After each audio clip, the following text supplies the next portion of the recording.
Bonjour Nolwenn Mahé. Bonjour Gilles. Soyez la bienvenue sur France Bleu Maine, France Merci. Bleu Mayenne et France Bleu Loire-Océan. C'est vrai que cette trêve imposée par le confinement a agi comme un puissant révélateur oh là, j'ai réussi à le dire, insatisfaction de nos vies d'avant et pour certains d'entre nous, l'envie aussi de changement de vie, de carrière, de nouveaux métiers peut-être. C'est peut-être le bon moment là, avoir eu un temps pour réfléchir à son futur. Oui, tout à fait. Alors, c'est même pas que de l'insatisfaction. En fait, ça a donné, pour être positif, ça a donné l'opportunité peut-être à certaines personnes de s'interroger, de remettre en question leur situation professionnelle. Ça a révélé aussi des envies d'aligner la situation personnelle, professionnelle. Et puis, il y a aussi, malheureusement, des personnes qui sont peut-être bien dans leur poste ou dans leur métier, mais qui ont eu la conséquence économique de ne pas pouvoir ou ne pourront peut-être pas retrouver leur emploi en sortie de crise. Donc, forcément, on se pose des questions. Et l'idée, surtout, c'est de se dire que c'est pas une chute, c'est pas un arrêt, c'est potentiellement un rebond professionnel et qu'il faut le prendre comme tel, avec l'envie de rebondir, d'évoluer ou de changer, pourquoi pas. Ouais, parce qu'on est parfois emprisonné dans notre quotidien et on pense pas toujours à faire le pas, à se dire et à se poser les bonnes questions. D'ailleurs, quelles sont ces bonnes questions à se poser quand on veut peut-être changer de vie? Alors, il y a des questions qu'on va se poser soi-même. C'est-à-dire que d'un coup, on ressent une sorte de décalage entre ce que l'on vit au quotidien, le manque d'envie d'aller au travail, ou peut-être le manque de stimulation, ou des personnes qui sont peut-être aussi oppressées par un rythme, par une entreprise ou un métier qui ne correspond pas. Ça, c'est des questions qu'on va se poser soi-même. Est-ce que je vais bien ou pas? Et s'arrêter pour se poser ces questions-là, c'est important. Le travail, c'est pas accessoire, hein, c'est un petit paquet d'heures dans nos vies. Si on n'y est pas bien, il y a des moyens d'évoluer. Et puis après, il y a des changements de situation. Des fois, l'arrivée d'un enfant, une rupture, des choses vont donner envie d'autre chose ou en tout cas vont nous permettre de réaliser que c'est plus ce qu'il nous fallait. C'était peut-être le cas, mais plus maintenant. Voir ce qu'on veut garder, voir ce qu'on veut projeter. L'idée, c'est de se fabriquer son nouvel avenir professionnel en se posant ces questions. Il y a des questions aussi évidemment des proches, de la famille, des amis, qui viennent interroger un peu des valeurs professionnelles. Et puis aussi le rôle de l'entreprise ou de l'employeur, de l'association, de l'institution. C'est le travail des RH qui vont venir questionner. Est-ce que ce ne serait pas le moment d'évoluer? Est-ce qu'on ne pourrait pas faire mieux, autrement, autre chose, autre métier? Toutes ces questions-là, il faut les entendre. Il faut les entendre par soi-même et par les proches et les professionnels. Ensemble, France Bleu, France Bleu. 100% solidaire. Et après le confinement, vous avez peut-être l'envie de changement de vie, de carrière, de métier. On en parle ce matin avec notre invitée Nolwenn Mahé, dirigeante et consultante en mobilité professionnelle pour le cabinet Potentiel à Nantes. Alors pourquoi pas changer, mener un vrai projet de vie qui a du sens et aussi gagner peut-être en qualité de vie. Mais dans ces cas-là, qu'est-ce qu'on fait exactement? Quelle est la bonne démarche à suivre dans ce sens, Nolwenn?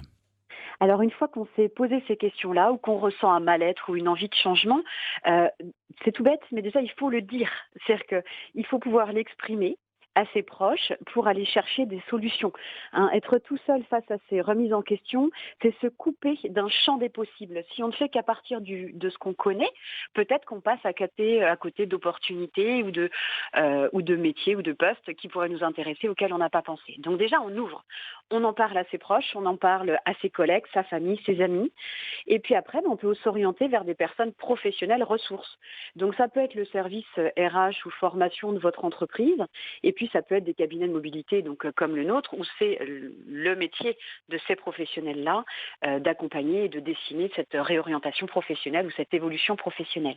Alors, le rebond peut être positif parce qu'on va peut-être faire un bilan de compétences. Alors, c'est un mot qui peut peut-être faire un peu peur. Bilan, compétences, de choses voilà, qui peuvent faire peur dans la vie de tous les jours. Ça peut être positif aussi, ce bilan de compétences. Oui, oui, tout à fait. C'est quand même un des moyens clés aujourd'hui pour pouvoir dessiner sa situation professionnelle, pouvoir découper dans son parcours ce qu'on veut garder, ce qui nous convient, ce qui ne nous convient plus, ce sur quoi on a besoin de capitaliser. C'est aussi une manière de dessiner l'avenir professionnel et de fabriquer les moyens de l'atteindre avec une personne professionnelle en face qui du coup va faire le point sur ce qui est possible, pas possible, donner des pistes, ouvrir les champs, hein, comme je le disais auparavant. Et donc c'est un rebond qui peut être sympa.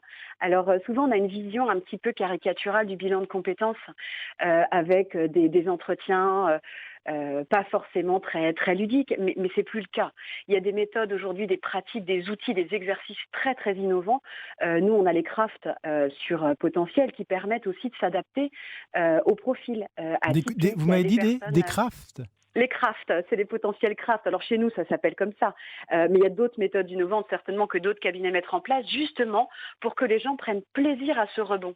Donc Mhm. prendre plaisir, c'est faire de ses mains, hein. C'est pour ça qu'on parle de craft, mais voilà, c'est structurer, faire le choix entre ce qui nous convient, ce qui correspond à notre situation, ce qui correspond à nos aspirations, à nos situations professionnelles. On a le droit aujourd'hui de se dessiner un idéal et de trouver les moyens d'être aligné entre sa vie professionnelle et sa vie personnelle.